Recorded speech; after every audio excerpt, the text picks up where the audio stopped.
Now sit back, stay in your seats, and enjoy the Star Lasso experience. Welcome to Watch Mojo, and today we're counting down our picks for the top 10 best movies of 2022. This isn't you! This is me!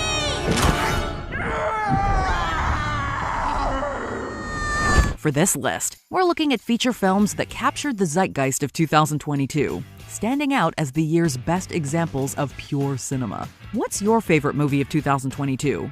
Let us know in the comments. Number 10, Black Panther: Wakanda Forever. They came from the water. They have superhuman strength. He's coming for the surface world.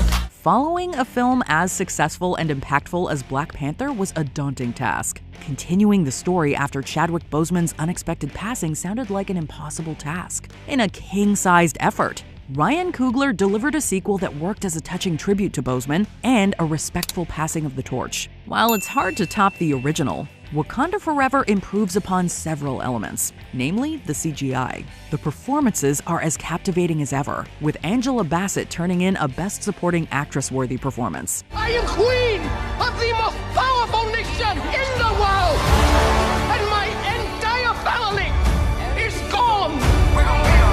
Have I not given everything?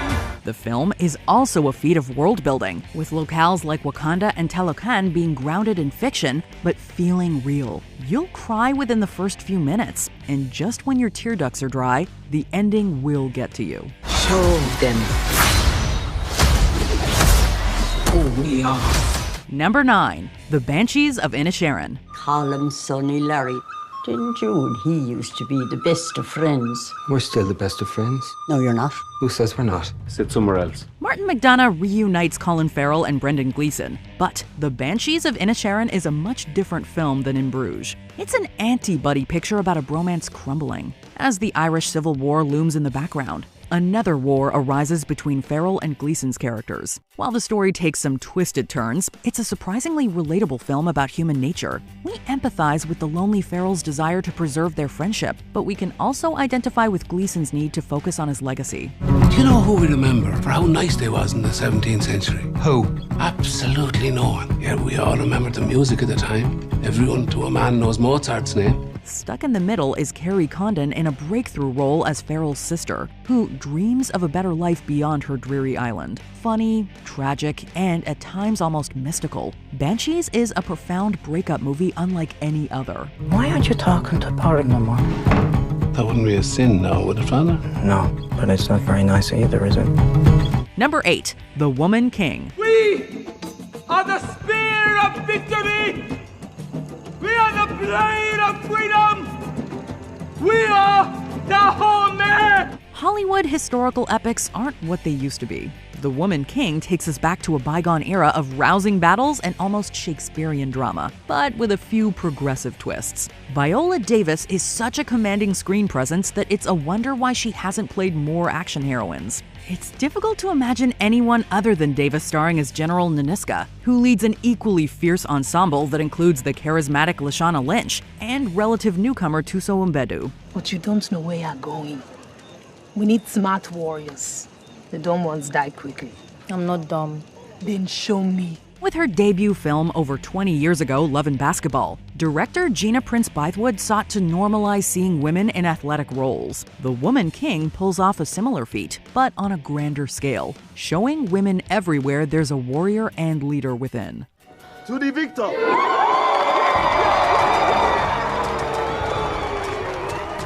God bless you. The gods will keep you safe. Calling pop culture superfans everywhere. Do you love to argue with WatchMojo's top 10 ranks? Introducing WatchMojo's first and very own party game. Bring your superpowers to the table and fight for your pick to be at the top of the list. It's all the fun of the comment section, but in real life. Number 7, Avatar: The Way of Water. Let's get it done. Avatar was an experience that many thought James Cameron wouldn't be able to replicate. It took 13 years, but Cameron has done it again with a sequel that'll have you in awe from the first frame and sustain that wonderment for the next 3 hours. Once again, the story is familiar, but we'd argue that The Way of Water is stronger on a character level, with welcome additions like Sigourney Weaver's Kiri and Zoe Saldana giving one of her most emotional performances. This is our home! I need you with me. And I need you to be strong.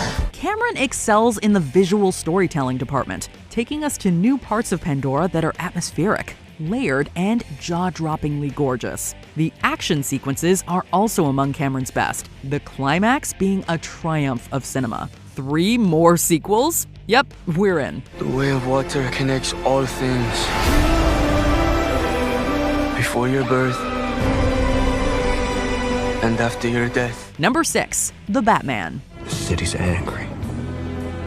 Scarred. Like me. There are several live-action Batman movies, but Matt Reeves' interpretation stands out for an assortment of reasons. It's arguably the first to feel like a genuine detective movie. We can't think of a superior villain to challenge Batman's detective skills than the Riddler, who has never felt more menacing or grounded thanks to Paul Dano. You showed me what was possible. You showed me all it takes is fear and a little focused violence. You inspired me. You're out of your goddamn mind. Colin Farrell's Penguin and Zoe Kravitz's Catwoman are also among the best versions we've seen of those classic characters. The story belongs to Robert Pattinson's Batman, though. When we say that, we mean that Bruce Wayne largely takes a backseat to his alter ego. It goes to show that Bruce is the true Mask, in a story that sees a young Batman decide what kind of hero he wants to be. I have to become more. People need hope. Number 5, The Fabelmans. You dismiss what he does that's playful or imaginative. You could afford to be a little encouraging.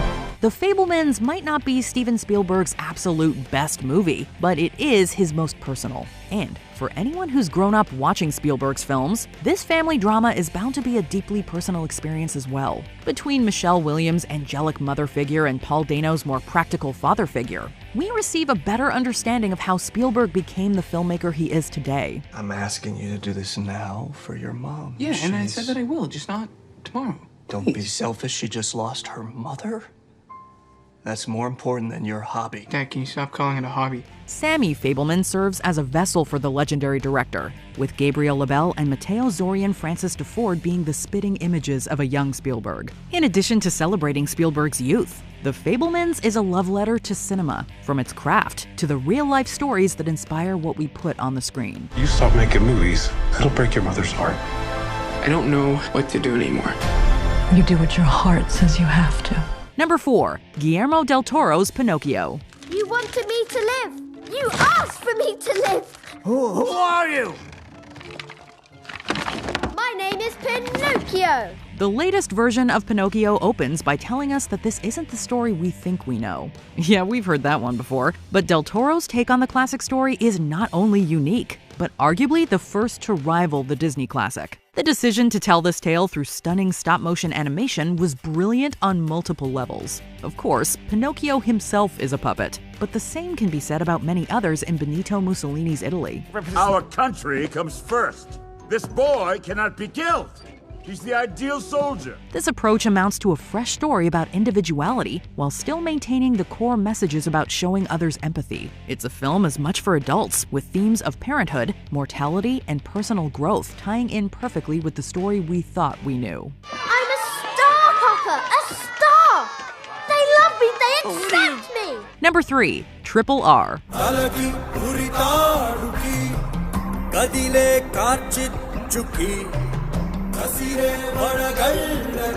Sometimes the simplest titles pack the most powerful punches. When we think of contemporary epics, Triple R immediately comes to mind. Epic is just one genre this beast of a motion picture manages to encapsulate. It's also 2022's most invigorating musical and most satisfying buddy picture, with insanely inventive action sequences that put most Hollywood blockbusters to shame. You might be wondering how one film can flawlessly balance so many elements that seemingly shouldn't go together.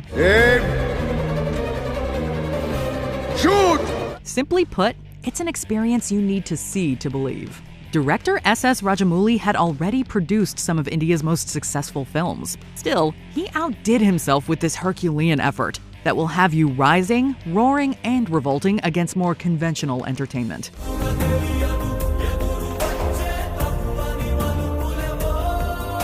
Number 2, Top Gun: Maverick. But let me be clear. This will be your last post, Captain.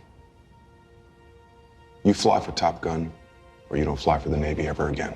Even in an era of nostalgia, there's always a risk in resurrecting a decades-old franchise like Top Gun, especially with the pandemic forcing audiences to be more selective. Although Maverick was flooded with streaming offers, Tom Cruise insisted that the long-awaited sequel be reserved for the big screen.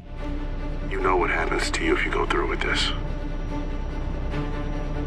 I know what happens to everyone else if I don't. This gamble paid off in spades, becoming Paramount's biggest movie domestically and Cruise's highest-grossing film worldwide. With spectacular action that places you right in the cockpit, this wasn't just a movie you needed to see on the largest screen possible. It was an experience that required second and even third viewings. It's the kind of summer blockbuster that Hollywood just doesn't seem to produce anymore. With any luck, though, perhaps more studios will follow director Joseph Kosinski's example. This isn't a joke. I asked you a question. I'm where I belong, sir. Before we unveil our top pick, here are some honorable mentions. Barbarian, the year's most surprising, unsettling, and occasionally hilarious horror offering. Keith.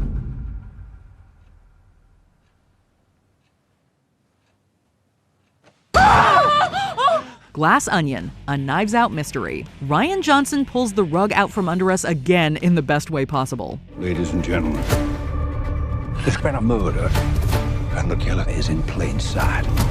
For at least one person, this is not a game. The Northman, Robert Eggers' grandest and most gorgeously shot film yet. I am Amlet the Beowulf, son of King Aurvan the Warraven, and I am his virgin! All Quiet on the Western Front, a worthy successor to the 1930 Best Picture winner that stands on its own.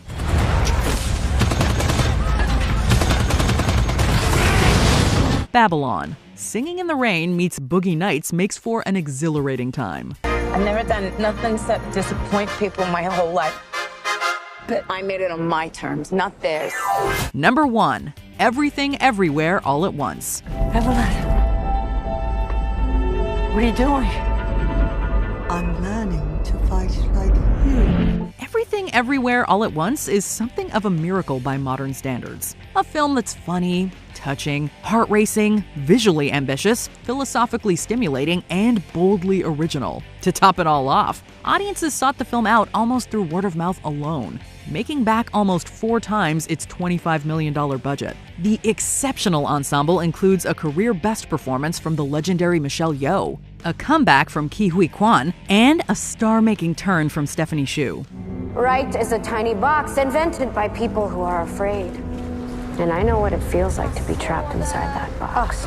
In more ways than one, the film is the equivalent of an everything bagel. It's topped with everything a true cinema-goer could ask for. It is possible to have too much of a good thing, but the Daniels knew exactly how much to bite off with this tour de force.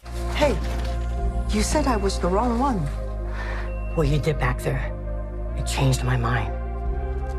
You were incredible. Did you enjoy this video? Check out these other clips from WatchMojo, and be sure to subscribe and ring the bell to be notified about our latest videos.